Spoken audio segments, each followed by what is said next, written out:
আমার মা নাই, ওরা জানেন আমার বাবা নাই। ও দয়ার মালিক, আমার অবুঝ উম্মতগুলোরে তুমি হেদায়েত দাও, যারা বুঝে না তুমি বুঝাইয়া দাও, হেদায়েতের দরজা দিয়া কবুল করে নাও। নবী আর এক ইহুদি, আর কেউ নাই। ইহুদির হাতে তরবারি, দুইজনে এক জায়গায়। কেডা কেডা? আরে কথা কও। ইহুদি তরবারি নিয়ে, এই মুহাম্মদ, তোরে যদি এখন একটা মাইরা দেই ফিরাইবে কে? কেউ নাই। ইহুদি তরবারি দিয়া, নবী পাশে কেউ নাই। এই মুহাম্মদ, এত এত জ্বালাও, তোরে যদি এখন একটা বাড়ি মারি তোরে ফিরাইবে কে? নবী কয়, আমার আল্লাহ ফিরাইবে। নবী কইতে দেরি, ইহুদির হাত কাঁপতে কাঁপতে তরবারি হইরে গেছে। নবী তরবারি উঠাইছে, দেখে ইহুদির বাচ্চা, তোরে যদি এখন মাইরে ভালাই কে ফিরাইবে?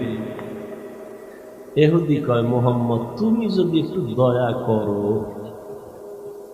কয়, না না, তুমি বলো আল্লাহ হেফাজত করো। আমি কি করবো বলো? আমার আল্লাহ তোমারে ফিরে বলো।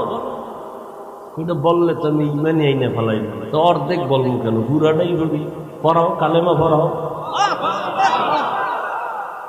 ইমামুল আউয়ালিন আল আখিরিন বহরে সদকা রহমাতাল লিল আলামিন সাইয়্যিদুল কাউনাইন খাতমুল মুরসালিন আখিরামত বুদে ফখরুল আউয়ালিন। ও যুবকেরা, তোমরা হয়তো মনে মনে একটু নিজের ছোট মনে করো, আমরা হুজুরেরা বুঝি জান্নাত পাইয়া লাইছি না? আর আমরাও সেই ভাবে একজনে ভুলে তিনজন হয়ে গেছি।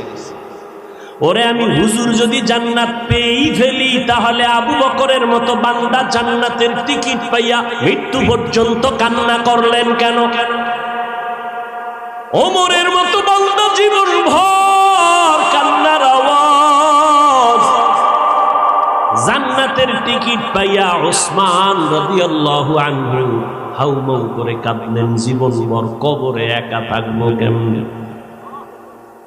এগো হালাত যদি এমন হয়, তা আমরা তো মানুষই। এমন একজন আল্লাহওয়ালা পাবা না যারা জীবনে কাঁদেন নাই। কান্নাই হলো পুঁজি। বাচ্চার কান্না যখন শুরু হয়, মায়ের কলিজার মধ্যে ঢেউ শুরু হয়ে যায়। সব কর্ম ফালাইয়া বাচ্চার কাছে গিয়া হাজির হয়।